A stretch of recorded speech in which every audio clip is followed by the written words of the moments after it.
نقول مبروك للمنتخب الأردني النشامة فعلوها وسووها وحققوا الانتصار التاريخي في مباراة تاريخية لهم اليوم في استاد خليفة، ونقول للمنتخب العراقي هارد لك. وهذه كرة القدم فيها فايز وفيها خاسر وفيها من يعطي في الملعب ويحصد في نهاية المطاف، فنقول مبروك للمنتخب الأردني الفوز ب3 أهداف مقابل هدفين. مباراة دراماتيكية، مباراة للتاريخ، مباراة مثيرة، أجمل مباراة في البطولة قد تكون مباراة الأردن والعراق، واللي انتهت بفوز المنتخب الأردني ب3 أهداف مقابل هدفين. لا أنسى أبارك لأخوي محمود شلباية وأقول هارد لك لأخوي ليث، ولكن الكلمة عندك محمود. أول شيء إلى الحالة اللي المثيرة للجدل، وهي حالة طرد أيمن حسين، هل يستحق الطرد أم لا؟ طبعا الطرد صار عقب ما سجل أيمن الهدف الثاني، هدف التقدم لمنتخب الأردن. هل هذه هي بس دقيقة، شوف سوي كذي سوي كذي، ايوه عشان ما حيتصل فينا. لا لحظة، سوي كذي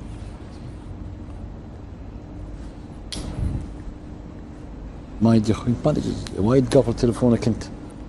ايش تبغى انت يا ابي الصورة.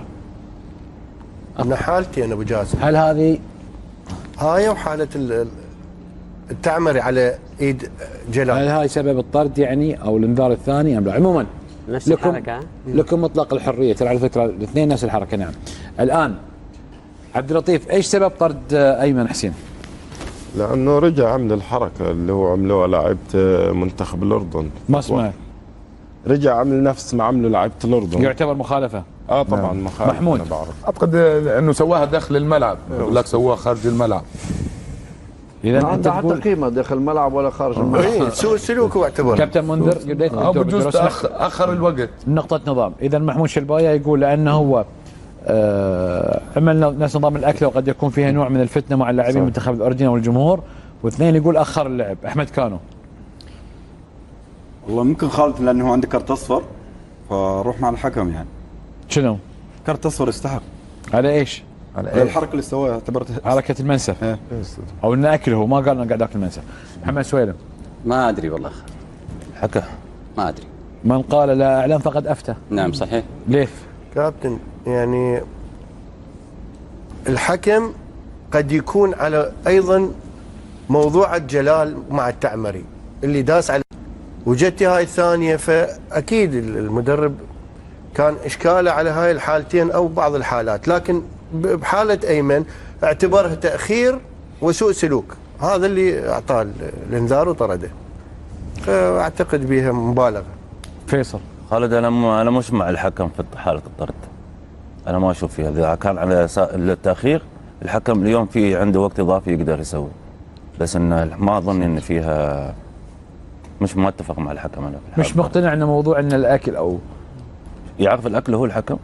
انا ما ادري، هو حكم في فرق، ايش دخل في الاكل؟ ونفس ونفس الاحتفاليه احتفلوها المنتخب الاردني ثم قبل ما علي ناصر. طيب شو يقول كابتن منذر؟ انا شفتها قاسيه، يعني نفس الحركه قاموا بها لاعبين الاردنيين. نعم. يكون في شيء ثاني احنا ما شفناه ما نعرفوش، لكن شفتها ورقه صفراء ثانيه قاسيه. قاسيه. ناصر. انا اشوف انه نفس الحركه اللي عملوها لعيبه الاردن، فهذا يعتبر يعني سوء سلوك هي اول شيء، ونفس الحركه انت عملتها يعني استهزاء فيهم او شيء من هذا القبيل، وسواها جهه ناصر. المشكله عنده كرت اصفر كان قبل. هو لا شوف، هو في كرت ولا دائما، هذه دائما حتى احنا لما نلعب نروح جهه مثلا الجمهور المنافس تحتفل يعطيك كرت اصفر. طيب الجمهور شو يقول مايد؟ خالد اطلب انا قبل اتكلم المخرج ما شاء الله، هذه اللقطه اصلا ايمن كان فاول له 100%.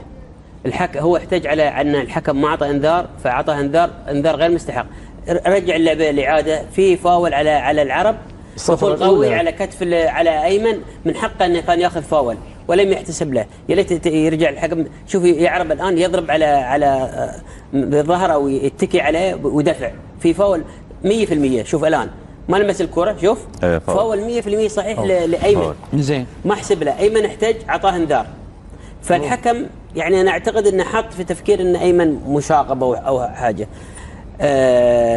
الطرد خالد غاسي ما له معنى، حكم قانون ما طبق الركن لان في حركه الان هنا صارت قبل وهذه صارت داخل الملعب خارج الملعب ونفس الحركه. اذا في استهزاء من الطرفين، اذا في تاخير لعب في تاخير من هاي. ما دام اللاعب يعني احنا الحين اللاعب لما يرتكب فاول يعني يضرب برع خط المرمى خط التماس، نقول والله هي ما في، انا بس احكم داخل المرمى. الحكم سيد الملعب كامل داخل وخارج، فما قام به ايمن الان البعض يبرر انه هو داخل ولا خارج، هذا مش مبرر. اذا مستفز اذا الفريق ايضا اللاعبين العراقيين ومن حقهم الاردنيين عفوا من حقهم يحتفلون اذا ما اعطاهم انذار. اذا ما تعطي هذا الانذار قرار قاسي جدا حقيقه، ممكن عشان نفس الحركه لكن انت بعد ومع ذلك اوجه ايضا رساله حق ايمن ان انت المفروض يعني ايضا تحاسب كثير لان عليك انذار قبل المباراه بس هو ما سوى شيء ما يعني يحاسب ايمن مهما كان يحاسب، يعني كان بامكانه يتفادى الاحتفاليه. فاز 3-1 المباراه ما خلصت، باقي انت طلعت الدقيقه 77 ما زالت المباراه، احتفل ولا ترتكب هذا يعني تخلي الحكم يتصيد عليك. لكن انا اقول قرار الحكم خاطئ 100%. خالد تسمح لي خالد الله يحفظك دقيقه بس اتكلم عن جزئيه مهمه جدا. واحنا اليوم البرنامج دائما يدعم حقيقه المواقف الايجابيه. اليوم ايمن حسين ظهر حقيقه كلاعب مميز ومؤثر.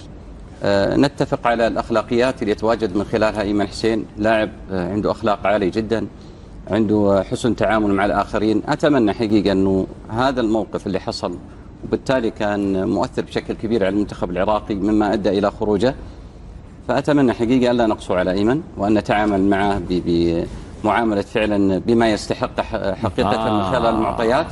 وأنا أقول في مثل هالجزئية أنه دائما نفكر العراق في المستقبل ولا نجعل أيمن حسين كبش فداية. عموما إذا كان في شيء خلف الكواليس ما في شيء خالد، يقول لهم أنتم صاحب منسف.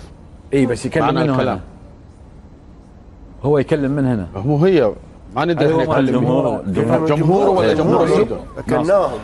ناصر في فرق، إذا أنت مع جمهورك ما ندري هو مع خالد. على كل الملعب الجمهور مختلط صحيح. يعني ممكن تلقي الكرسي هنا عراقي، الكرسي هنا أردني، الكرسي هنا عراقي، الكرسي هنا بس هاي مشكلة يا أبو محمد. يعني أنا أعتقد مش مستفز يعني الحركة هذه عملوها هسه مش لازم يكون مختلط يا أبو محمد الجمهور.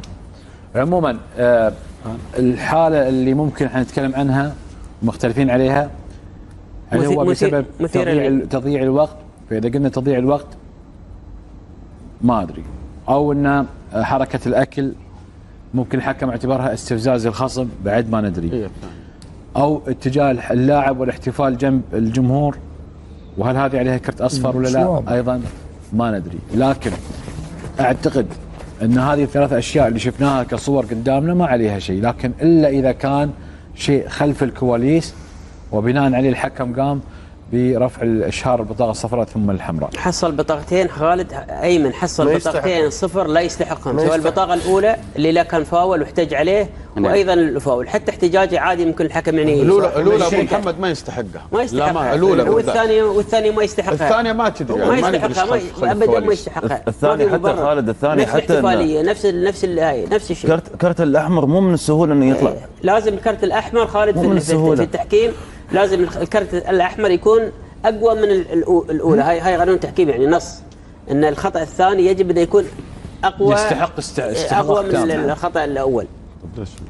حتى الحكام ابو جاسم الحكم شوف حتى بالدوريات الاوروبيه من يريد ينطيك انذار يضحك، هذا حتى هو كانما مستفز او ضايج من هذا يبدو انه منتخب لاتيني، مدري مدرب لاتيني، مدري حكم لاتيني، كابتن ليث يعني حتى استرالي، هذا حكم ايراني سنتين خذ جنسيه استراليه. فيصل هاي حكم ايراني معروف يعني. خالد يعني شوف حتى ردة فعل ايمن بعد الطرد تفاجأ، يعني اكيد مو على بالنا يعني محمد يمكن ذكر بان ايمن كان لازم يركز بانه ما يعمل، بس انه نفس الوقت يعني ما تي على البال انه راح ينطرد، يعني ما اشوف ما فيهم، انا ما اشوف فيها شيء.